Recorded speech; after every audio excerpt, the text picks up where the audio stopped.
Kumusta mga kaibigan? Samahan niyo ako sa episode na to in traveling Luzon to Mindanao.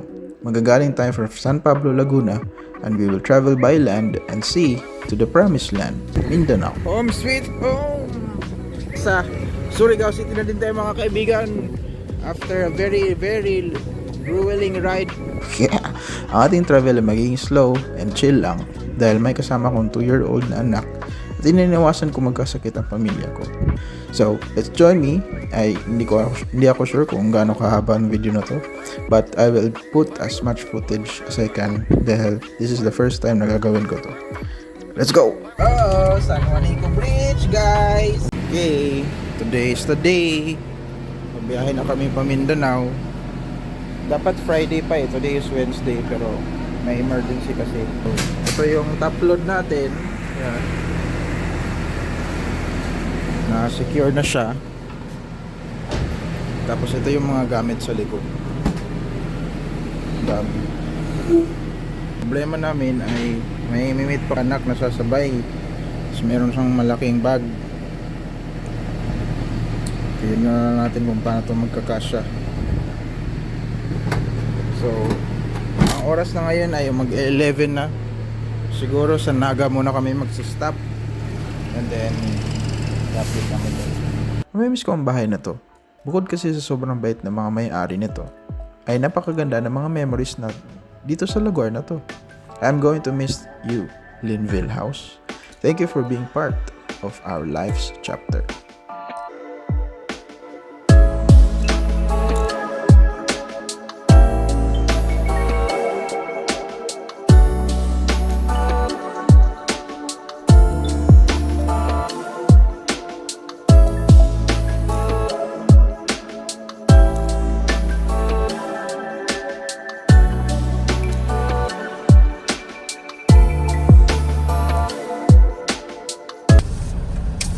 Hello guys, bili kami ng drive-thru.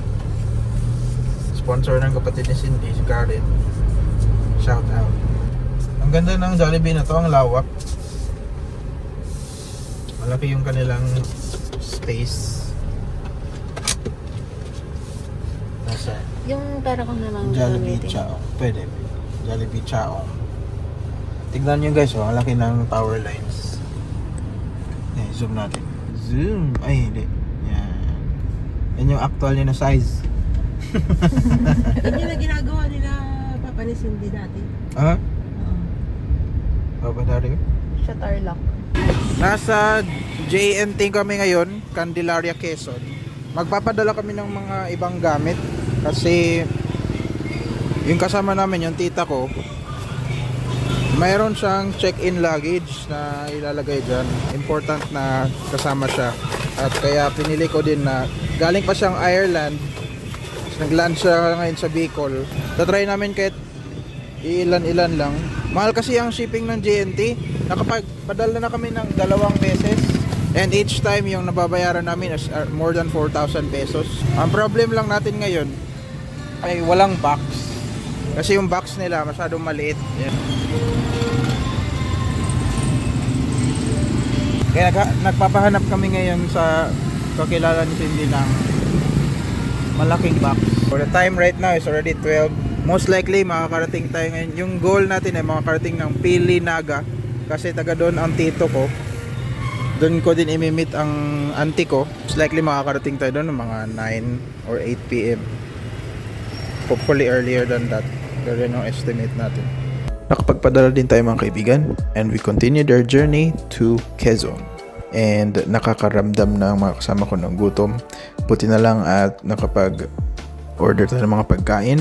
Ang hinandahan namin sa trip na to ay maraming water kasi yung baby namin ay distilled water lang ang kailangan, ang gusto kong ipainom sa kanya kahit 2 years old na siya. I still want him to drink distilled water kasi mas sure na safe. Kaya marami kaming baon na tubig na para sa kanya. And minsan kung naubusan na kami ng tubig at wala kami mabibilhan, iniinom din namin sa kanya.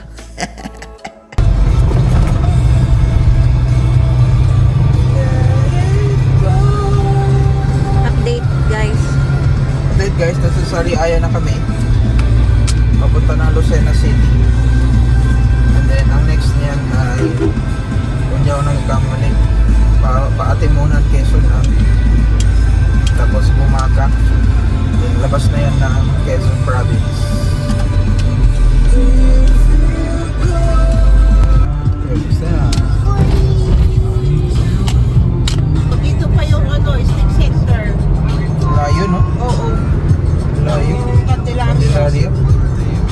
sila sa San Pablo eh.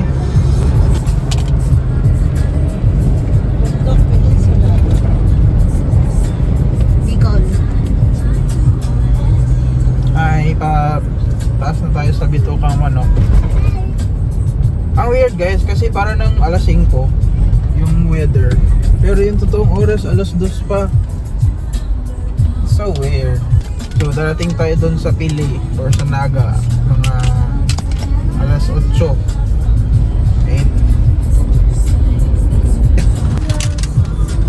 Bisisit, pansit. Nakulan pa.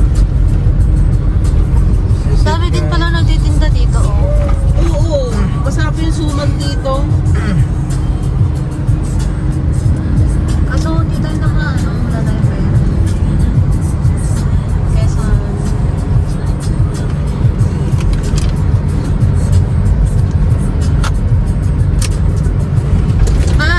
Hindi pala tayo mag-aircon pala tayo. Hindi tayo mag-aircon. Sarap ba yung ano dito?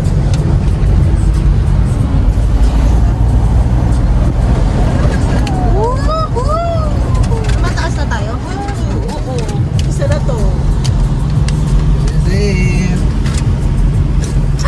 Oh my gosh! Nag-off lang tayo ng aircon guys para sure. Pero kaya naman niya. Para sa nagwa-wonder, ano ba yan? Bakit kailangan pa mag-off ng aircon? Nag-off ng aircon yung lang mga may problema sa makina. Di naman po. Gusto ko lang alagaan yung sasakyan ko. Dahil pag nasiraan kami or tumirik, hindi naman kasi ito brand new. This car is already a 14 or 15-year-old vehicle. So I just want to make sure that everything is alright. Kahit confident naman ako na kaya niya, kahit sure naman ako na okay lang ang sasakyan. But I just want to be double or triple careful. Lalo na sa nakikita kong mga reviews na very very steep ang daan. So I just want to be sure and safe na we will go through to this passage. Let's go! Ang matarik. Ay talaga? Oo.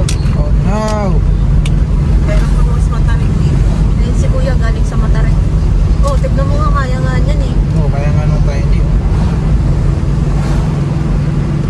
Ito kang manok.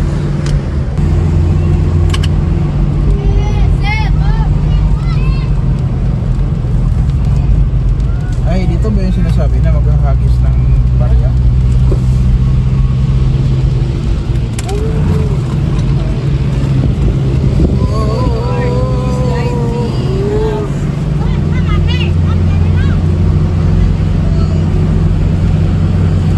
Kaya nga nung iyo eh. Ito kang manok. Ba't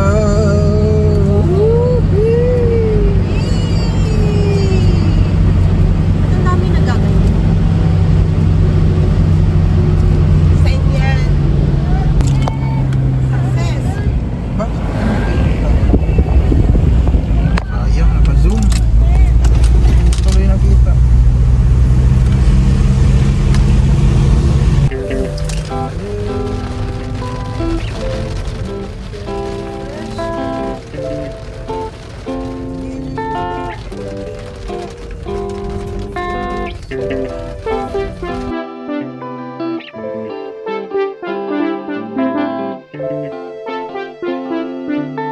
Kami from dito ka Manok.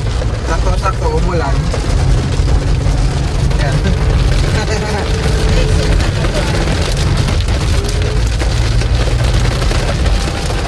Alright, update na lang namin kayo. Malakas yung ulan. Magpo-concentrate ako mag-drive. Bye-bye.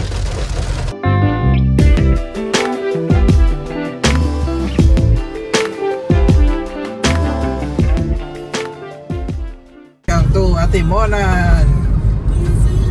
Next natin ito ay Camarines Sur na area. Camarines Sur. Wait lang, baka meron. Need pala natin mag-intro guys. Maghanap tayo ngayon ng bus.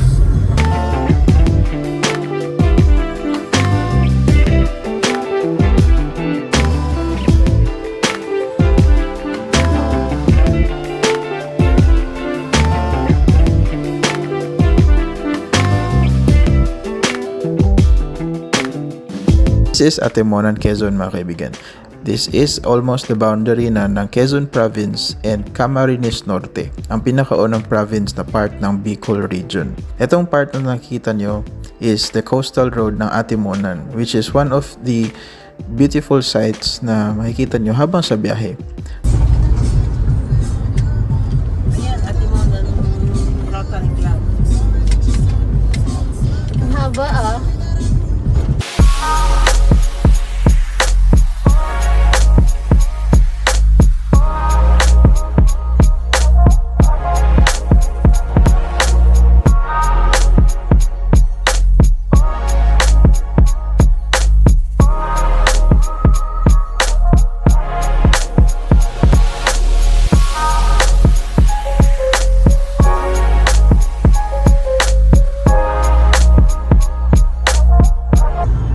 Nasa Lopez na kami. Lopez, wait. Lopez. Akala ko yung Atimonan, yun yung last na bayan. Meron pa pala. So, meron na lang tayong 4 hours. 4 hours! 4 hours and 26 minutes left Saan ka pupunta? para sa biyahe natin papuntang Naga. Anong gagawin mo doon? Alam na nila yun. Kasi grabe.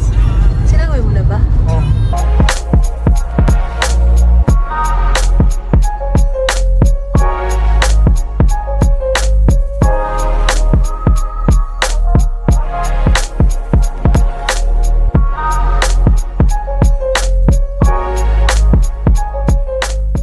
Ang pangit ng daan dito. Sa dami ko naman nanadaan dito, tingnan mo na ang lalaki. Partida pa yan ha. Ang ingat-ingat ko lang mag-drive. Uy ka ba? Yeah, nakakainis lang yung mga truck. Napakadaming truck.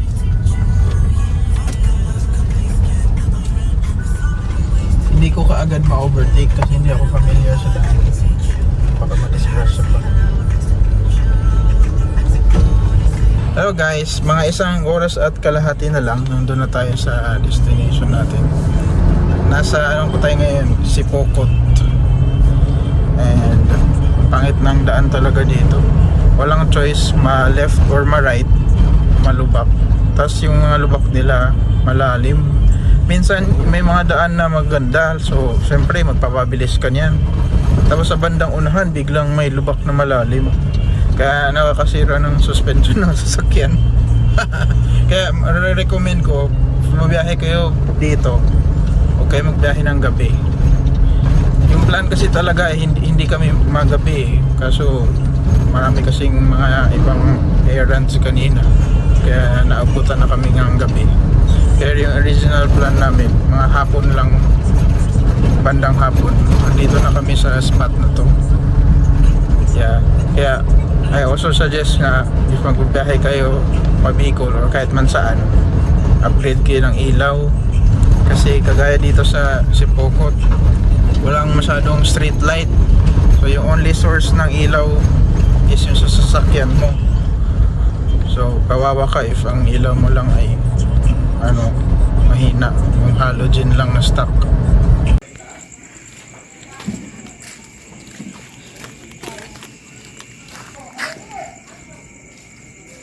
Hey guys, dumating na tayo sa bahay ng tito ko. Pagod na ako kaya saglit lang to ng video. So ito yung bahay niya. Hindi ko na na-video yung the rest of the biyahe kasi mag-focus na lang ako sa drive. So ang oras nga pala ngayon ay almost 10 na, 9:40 na. So ito si Balky. Bukas alis tayo ulit ng 3 AM and we will try to catch the 8 AM na pier sa Matnog Port para makatawid na tayo ng Visayas. So ito. Okay. Ang bahay ni Tito. Yan. Okay. The baby Moon playing with the squash na mga maliliit. Ang cute ang squash nila dito, maliliit. Tatlo pong lalaki, isang babae. Tita ko. Hi, Tita Bing. Hello! Ang tagal namin din nakita. Last natin kita, Tito, di ba? Ano pa ako? 14 years old. Ha? Second year. high school. Oo. Pag-uwi ko, kasama sila lahat. Oo. Second year high school. Exactly 10 years, 20 years, Doon sa area. 17 years ago. Ito yung tito ko, kapatid ni Mama Agnes. Hi dito. So, Say hi to the vlog. Iuwi natin yan. So ito naman ang tita ko. Ito yung mga kasabiyahe. Hi Mama Luz. Ito yung eldest sister. Ay, yung next na kapatid ni Mama Agnes. So, siya yung mga kasama natin sa biyahe. Kita na lang tayo bukas kasi late na. Oh. Tignan nyo, mag-aalas 10 na mga kaibigan. So, bye-bye.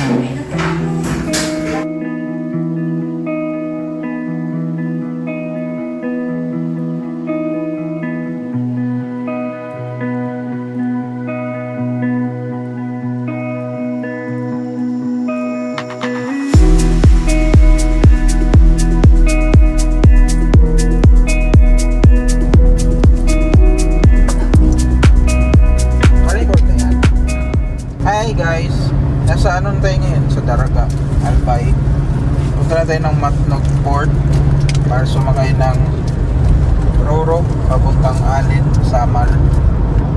Umalis kami sa bahay mga 4:30 na. And ngayon meron na lang tayong 2 oras na estimated time of arrival doon sa Matnog Port.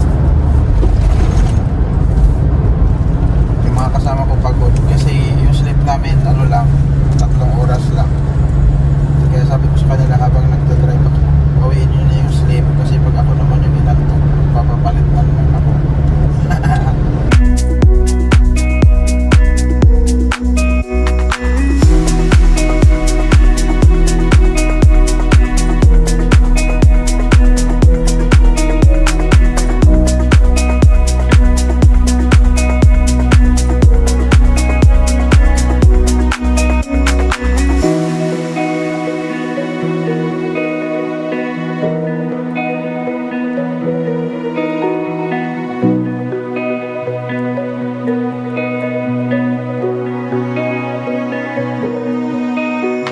Kung gaano ka hindi kahaya ang daan pagpasok ng Bicol region, ay siya naman kasalungat nung kami palabas na. Shoutout nga pala sa Sorsogon at sa Albay, napaganda ng mga daan nyo ay halatang well maintained kasi ang design at mga ginamit na materyales ay halatang hindi tinipid. I can tell because yung mga trucks na kasabay ko kagabi at kahapon ay nakita ko din siya ngayon. And most of them ay dumaan din sa the same na daan that we passed through yesterday. But in spite of that, maganda pa rin at na-maintain ang mga daan sa Sorsogon and sa Albay. Let's go! Buhanan mo na lang mamaya. Tapos, ihatag na lang. maubana na.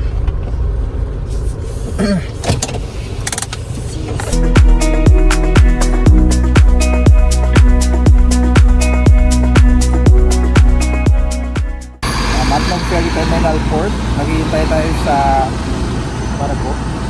So, nakapark tayo doon. Ayan, so, dito na mga cars. Tapos, ang biyahe ay hindi pa sure kung anong oras. Pero ang biyahe from here to Visayas ay 1 oras. Tapos, ang bayaran ni Cindy sa Innova namin, 1.5. Kasama na yung driver. Tapos, kasama yung iba yung fare ng other individuals. Mga susunod po na mangyayari ay most likely voice over ko muna. Kasi aside sa napaka-loud ng barko at hindi nyo din ako maririnig kung real-time na audio ang ipaparinig ko sa inyo, pagpasok naman sa loob ng terminal, masyadong malakas ang music. Makaka-copyright tayo or madidistract kayo. So ganito po ang mangyayari if nagpa-plan din kayo magbiyahe. Once nakapasok na kayo, may ticket na. Before nga pala kayo darating sa pier, ay bibili muna kayo ng tickets along the highway. Makikita na naman siya agad kasi may sign siya na all cars heading to Visayas and Mindanao, buy your tickets here. So may mga booth doon na malalaki. Once may ticket na kayo, pwede na kayong pumasok sa mismong port and meron designated parking or waiting area mga sasakyan before kayo mag-board sa barko. In the meantime, pwede kayo maghintay sa sasakyan, pero I would recommend kung gusto nyo talaga ma-relax, lalo na kung matagal pa ang travel, is doon kayo maghintay sa loob ng pier, ng terminal. Dahil pwede kayong humiga and aircon, and may mabibilhan kayo ng food. Now, once ready na mag-board, may mag-a-announce naman na pwede na mag-start mag-board ang mga sasakyan. Ito ang itsura ng barko. Ang barko po ay hindi naman masyadong malaki. Pwede na, kung may kasama kayong mga bata, I would recommend na magdala kayo ng pamaypay or magdala kayo ng kahit anong electric fan kaya na decharge or anything. Dahil kahit may aircon, hindi masyadong malamig, at least sa experience namin, hilaw ang lamig niya. So kung ang anak niyo po ay pawisin, lalo kagaya po sa baby ko, that would be a challenge. Ang comment ko din to sa barkong to ay hindi siya well maintained. Marami pong mga ipis kahit na umaga, 'di ba? Yung ipis lumalabas lang siya minsan. Most of the time ay paggabi. Pero yung mga ipis dito kakapal na mukha. I would recommend na maghanap kayo ng spot na kung gusto niyo humiga, may mahihigaan naman. Maghanap lang kayo ng spot na mas malinis, malayo sa mga ipis. Kung may anak ka naman kayo, I would recommend na magdala kayo ng mga toys. Kung mahilig sila manood, mag-download na kayo dahil may mga parts, lalo na pag nasa gitna kayo ng dagat, walang signal. So, mag-download na kayo ng movie or any kind of video na pinapanood nila. Or magdala kayo ng laruan. Or magdala kayo ng maraming snacks para sa iyo, sa inyo, at para sa anak mo.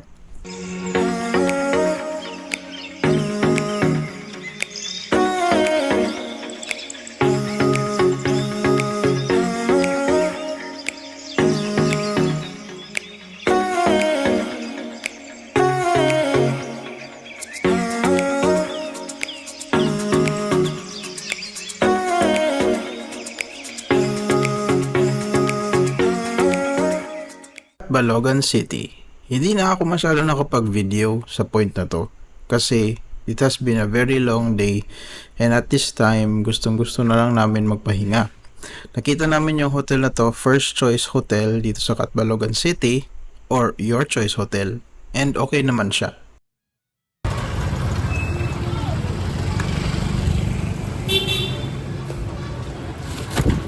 Kaya lang magbayad lang.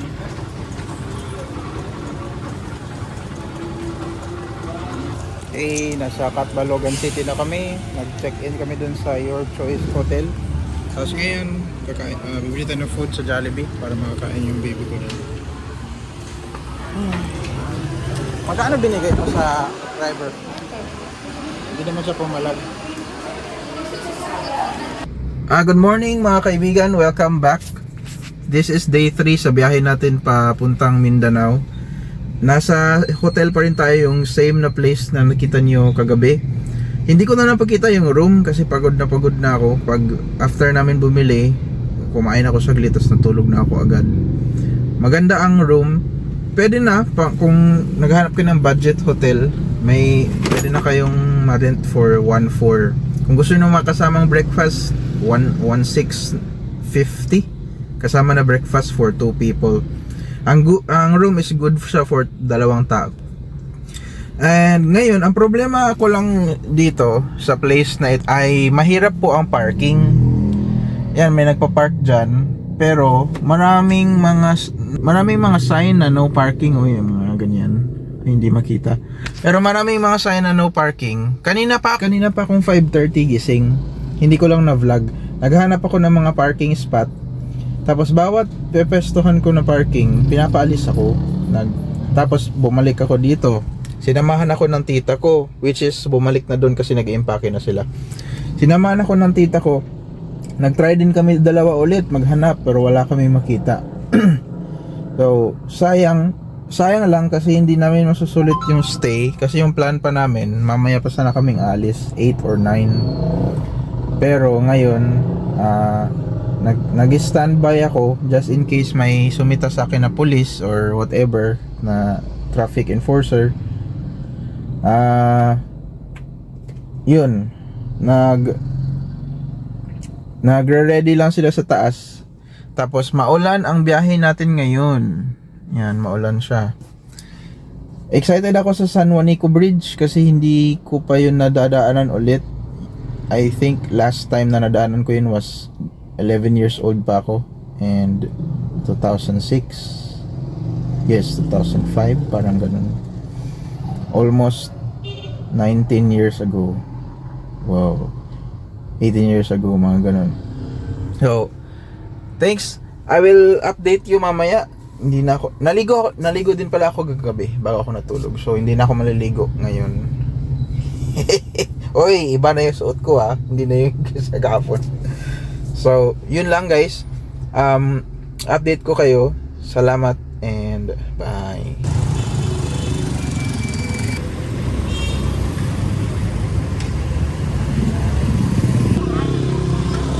Funny. Ay, move. Kumain ka na, maubos ko na itong kusina.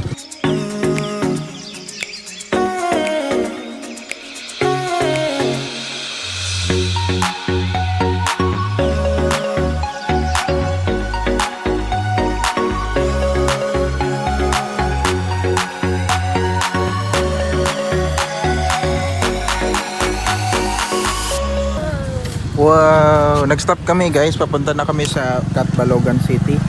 And nag-stop kami kasi ang ganda ng view do. Wala kasi kita yung drone. Pero ang ganda. Diba Moon, you like it? Oh, beach daw, beach. Beach. Wow. You like the beach, Moon? Ganda. So ang biyahe papuntang Tacloban from Catbalogan City is 2 hours and 30 minutes. Pero feeling ko magiging 3 hours yan kasi hindi ako familiar sa daan, kaya yung takbo ko takbong alalay lang. Ito nga pala si Balky ulit, day 3. Napakadumi na niya oh. Kita na yung dumi niya sa camera kasi in person very dirty na talaga siya. Ay, oo nga, no?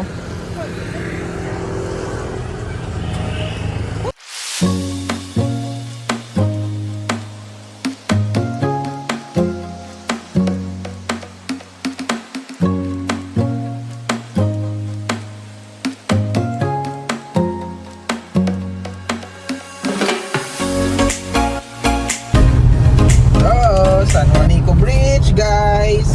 Wow! San Juanico, nakadaan din. The longest bridge in the Philippines. Quick trivia lang, based lang sa alam ko about the San Juanico Bridge. Ang San Juanico Bridge ay located siya sa Leyte. It connects Tacloban City and yung Santa Rita in Samar Island. Ang bridge na to was built during the administration ni former President Marcos noong 1973, if I can remember it right. And ang haba po ng bridge na to is around 2.16 or 2.2 kilometers. It is considered as the longest bridge in the Philippines. Tina tayo! Yay! Leyte!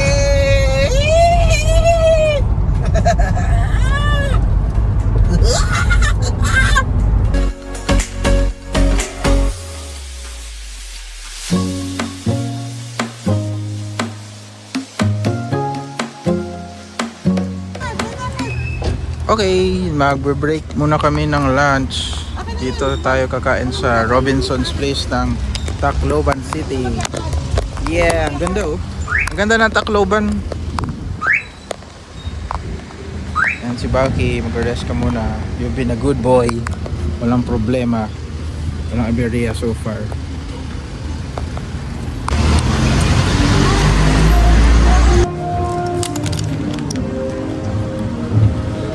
Hindi na kami masyadong nagtagal dito sa Tacloban City. Kami lang na nanghalian, nagpahinga, and then back na ulit agad. Ang mga comment ko lang sa experience sa biyahe namin ay maganda ang daan talaga sa Leyte.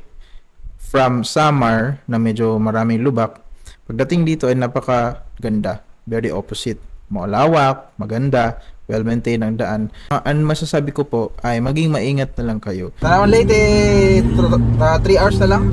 2 hours pala. 2 and 36 minutes. So mga alas 4, ang oras ngayon ay nasa 1:30. So mga 4 PM nasa port na tayo, din tatawid na tayo pa Mindanao. Kung first time nyo po kagaya ko na babiyahe ng ganito sa summer sa Leyte or kahit man saan sa lupalok ng Pilipinas, mas mainam na bumiyahe na lang kayo na maliwanag. pagdating ng gabi, maghanap na lang kayo ng matutuluyan, ng matutulugan. Kasi aside sa kung masiraan kayo, mahirapan kayo maghanap ng help, hindi din natin alam ang mga tao.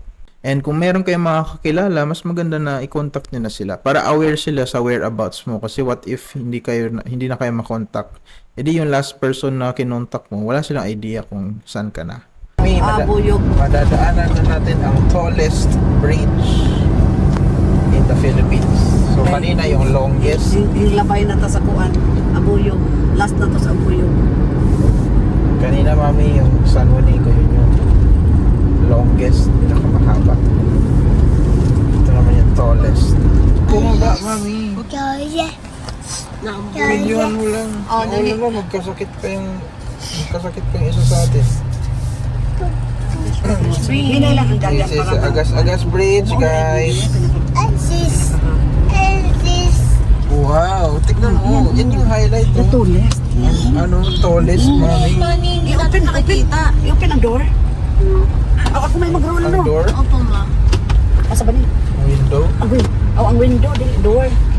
Ano ba ni dong? Sige. Ay, ko pagadi. Kahit kailangan mo doon.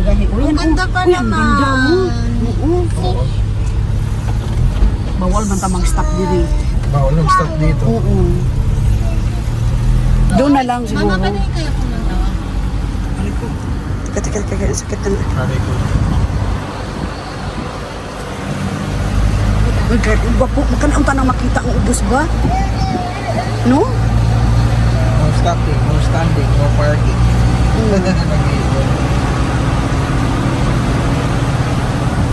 Agas Bridge. Sorry, hindi pwede mag-stop.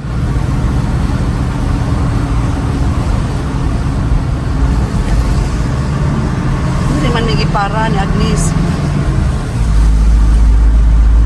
No stopping, no standby dito. Oh, no standby. Nawa no stop. kita. Ganda ng daan, no? Yeah.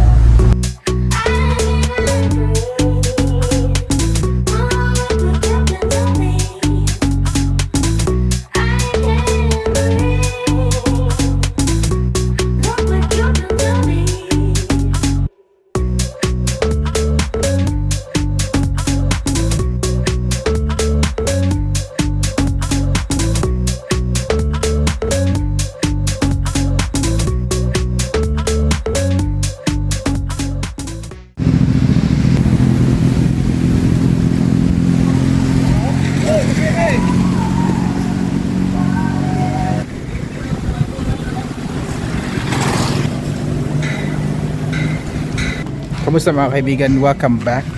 I-update ko lang kayo. Stranded tayo dahil sa malakas na hangin, habagat at may bagyo. Kaya ang gagawin natin, actually hindi pa tayo sure kung yung pagka-stranded.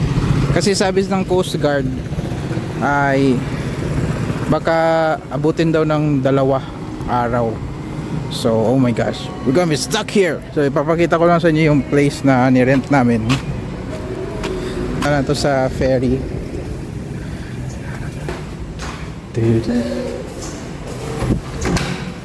Ay! Amual, di ba? Oh, sige. So, yung room. Ayan, malaki siya. Tapos ang bayad ay 1.6. Pwede na din. Malaki. May 2 room, ay 2 bed na good for 2 people. Tapos may bata. Tapos may CR na maganda, may heater pa. Then yan. Tapos may separate na area para sa shower. Ganda. Compared sa in-stayhan namin kahapon, mas maganda to. Tapos mas accommodating yung mga staff. Thank you, ma'am. Tapos nag-order kami ng kanilang shake na pure. Ito dragon fruit, tos 2 mango. Uy, alam mo, daddy, mabait sila. Mabait nga. Kahit ano. Mabait nga sila, no? Mabait sila. Pati nga yung staff nila eh. May ari eh. Oo. Pa eh. Tapos may TV, pero hindi gumagana. Tapos may mirror. So, i-feature ko lang to. Ang ganda nito kasi meron siyang Meron siyang pero pwede siya gawing tripod, pwede din selfie stick, ganyan. Yan, selfie stick. Pwede din siyang gawing tripod. Ano dito mo malo? Pakita ko lang. Kalamansi. Yan. Tama na, nilagyan ka ng toyo lulo. Oh, di ba?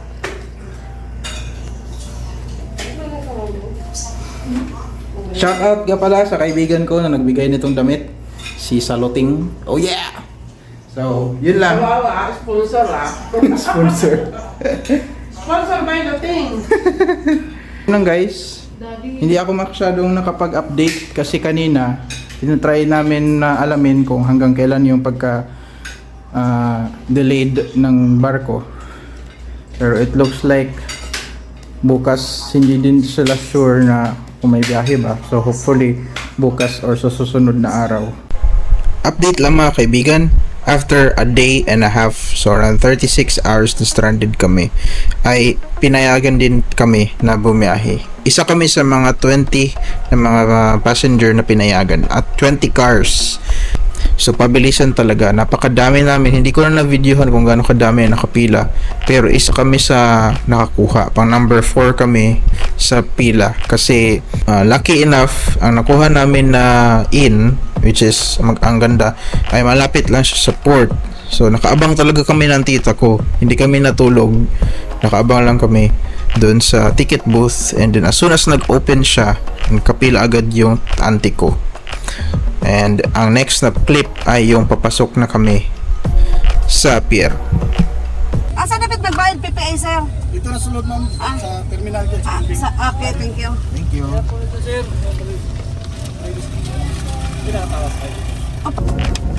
Sir, dagdagan mo to kay magkuha na tag terminal fee. Finally guys, after being stranded for 1 day, lakas ng hangin.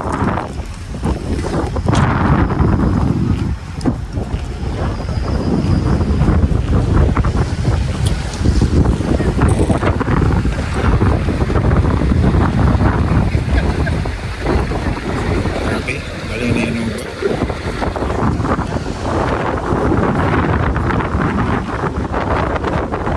4 para kumuha ng ticket kasi paunahan talaga. 4 a.m. 4 a.m.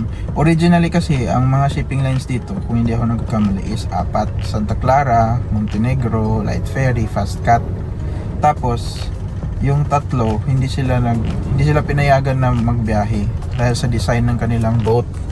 Ito kasing Fast Cat, open yung kanyang gitna.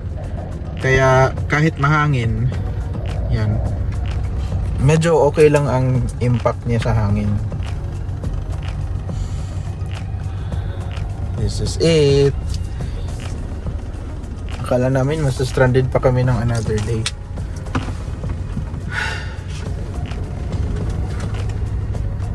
Aalis daw tong barko 5 or 4 PM. And then darating tayo sa Butuan, sa Surigao.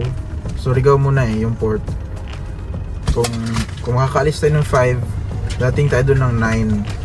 Tapos babiyahe ng 2 hours pa Butuan. So estimate ko mga 12 or 11 PM nandun na tayo sa amin.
mama. Hindi na ulit si mama. Home sweet home! Sa Surigao City na din tayo mga kaibigan. After a very grueling ride, very wavy ride. Sumuka lahat ng mga kasama ko dahil sobrang alon. Grabe, para kaming nasa roller coaster for 3.5 hours. Oras ngayon ay 9 PM na. Ito pa yung sinakyan namin kasi kakalabas. Ha, feels good to be home. Let's go.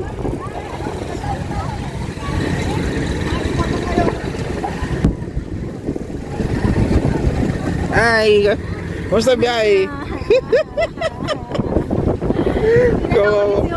Hindi na ulit si mama. Maalon eh. Tara na. Let's go home. See you tomorrow. Para sa Mama Agnes bukas.